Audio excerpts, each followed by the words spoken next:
Joining me in the studio, Justin Smith. Justin, kia ora. Atamari, Andrew. Nice to see you. Thank you for being part of the program. Now, here's something that I stumbled across the other day, and honestly, I played out this audio on the program yesterday, but I thought, I wonder what Justin would think of this. So I sent you the clip. Look at me using Substack. Thanks for your recommendation. That's good, isn't it? It's a great source for ideas. But very interested to get your thoughts on this because in some ways for me, it summarizes the cost of being a digital native, which of course you are. Mm-hmm. I just want to, we'll play the clip on air, but I want to know what parts of this corridor you identify with.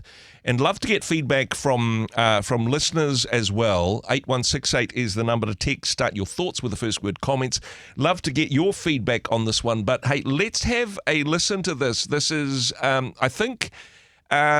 not a Gen Z, but a millennial with their thoughts on what the digital revolution has done to their generation. Let's have a listen. If you think about the only world we've ever known, it's been a world where we can pretty much have everything we want without any human interaction. You know, we've got delivery apps, we've got dating apps, we've got self-service checkouts, we've got online communities, we've got online porn, we've got online lectures. This is a world where we don't need to interact with anyone or have any unplanned encounters. And it's a really tragic world, and I can't get across how little familiarity young people have with any sense of community. This idea that online communities are a lifeline is just a joke to me. I think it's a real indictment of modern society that we think that they're a lifeline. There's no such thing as an online community. It's a complete oxymoron. If you look now at the state of Gen Z and how lonely young people are, we can see that this promise that the internet was going to connect us was a complete lie. I mean, 3/4 of UK children spend more time inside than prison inmates. Young people are saying they're lonelier than pensioners now. So I think it's a real tragedy that we've lost this spontaneous interaction. And I think if you think about Gen Z, we've never known any different. We've never known flirting before it became sending an Instagram DM to someone. We've never known falling in love before it was swiping on dating apps. We've never known a world without obsessively documenting and editing and performing yourself as you go. And I think, obviously, we're struggling with our mental health now because, those unplanned encounters in communities and with people are crucial to mental health, and we've completely lost them. That's pretty challenging. Indeed. Oh, there's just so many things in that corridor that jump out to me, and honestly, I could speak about this for weeks and on end and hours. So fascinating. Those two statements, though, that young people are spending less time outside than people in prison, and there's higher levels of loneliness amongst teenagers than there are with pensioners. Those stats, and I think they're demonstrable here in New Zealand as they are in the UK. Absolutely. Yeah, that's a bit of a wake-up call, isn't it? It is a bit of a wake-up call, and I'm privileged to have the context of being a digital native who's been at the forefront of a lot of this, change in society and technology, as well as also being a father of young children, my eldest of which is 15, and I'm witnessing him navigate, a really awkward stage and time of life in and of itself. But it has that layer of social media and technology, and watching him connect with his friends and his peers in person versus online, with this persona, is a really fascinating insight into the impact of these technologies, comparing it to my own lived experience, not too long ago. No, it's just a matter of days. But that aspect of it and the impact that this has on mental health, and this is what they're working on in the UK, is saying, if you're below the age of 13, you can't have social media. Whether or not that works as a strategy is another thing. But looking at the impact on mental health of constantly needing to curate the way in which you present yourself, not just to your immediate circle of friends, but to the world, that just sounds exhausting. We're paying the cost of that. Absolutely. And the really interesting thing, I heard a recent sort of theory about this, talking about humans, interestingly, we kind of born natural actors insofar as, as toddlers, you kind of emulate the people around you, and you play copycat, and you're constantly portraying your idea of what you think it is that you should be, and not until you're in your 30s do you realize who you probably actually are, typically. And so there's always actually been this element of performative, personality. And we're not talking about technology here. I'm talking about in real life. Yeah. Historically, you go to work and you present yourself as probably a completely different person to when you're with family and friends and at home. And so this idea of portraying yourself in a particular way has always been present. However, with the advent of technology and the ability to curate beyond the spontaneous, has really introduced some really challenging things for people who, can curate and potentially draft a persona and then delete the thing that they were going to say or do, and then come up with an alternative, and you end up in this really sort of performance anxiety inducing method of communication and connection. That the algorithm says I need to change the way that I smile because we're not getting the likes. Exactly that. Yeah, and hey, we're both in the social media world as well. And hey, maybe this is part of the thing. I was that precocious small child that was always playing up and trying to get attention, and I've ended up in media. So no surprises there. However, I suppose, wanted to get your thoughts on whether you agree with the statement that they made that a digital community is an oxymoron.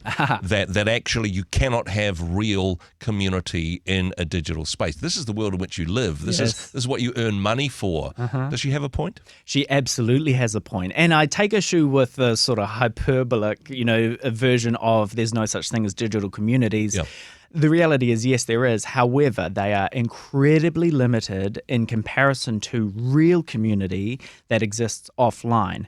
To draw a parallel back to my eldest son who's going through this right now, one of the really fascinating and really promise and hope-filled trends that I've seen with his friends, they have a number of rules and mitigations that they've put in place with this in mind.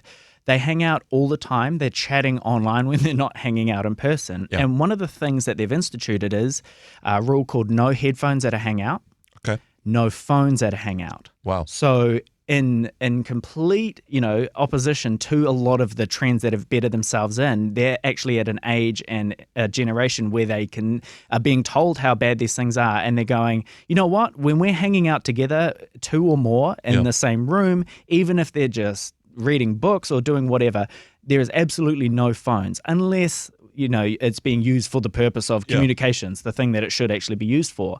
So they pull each other up all the time. If someone pulls up their phone and just quickly looks at Instagram, they go, "Oh, no phones at a hangout." Same thing with headphones and wireless headphones. My son walks around the house singing all the time. Apparently the rule doesn't apply at home. But certainly when he's surrounded by friends, when he's in community in person, they say don't have headphones on, regardless of if it's playing anything. It's just, I am here to connect with you as a person. And that's the point that she's making in her video. We have lost that in-person, that real connection with people, because online is very limited. The bandwidth and the level of communication that you can have with another person is very two-dimensional still. Even with the most leading edge VR, three-dimensional engagement technologies that are truly mind-blowing, it still lacks the number of sensors that exist in the real world. And so if you and I, for example, were to go for a walk out into the mountains or the dunes of Piha, and we spend some time together, there are so many sensory things that are happening that are influencing the connection that we are having in that place. The smells, the sounds, the fact that there's no technology involved means there's a rhythm and a pace to the connection and community that we're building in that moment. And we're not just doing it to make a video for social media. Correct. We're doing it for the value of the relationship. One thing I wanted to pick up on that is that teenagers are self-regulating here. That is fascinating, because I never self-regulated as a teenager. I hardly do now. But actually, I know when people are struggling for this, and this is something you and I have talked about, should it be a government regulation? The UK is saying, we've got to clamp down on this, we've got to ban it. And we've talked about, we've got apps that can help us do this.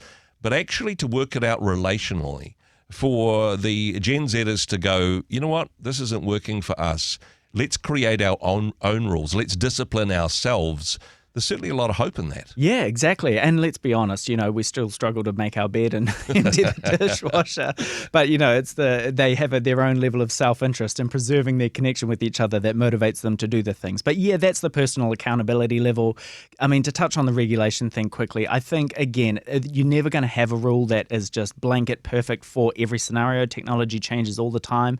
But I do think regulation is important insofar as it helps sort of nudge towards positive outcomes.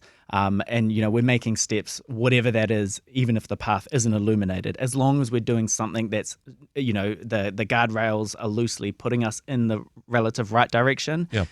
Regulation serves well there. Well, hey, glad to see that hey, these reports are coming back. We are counting the cost of the digital revolution and perhaps doing some course correction to make sure that we don't lose some of the simple joys of life along the way.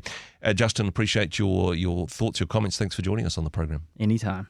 Hey, thanks very much for joining us in the Rhema studio. Thanks very much for watching the interview.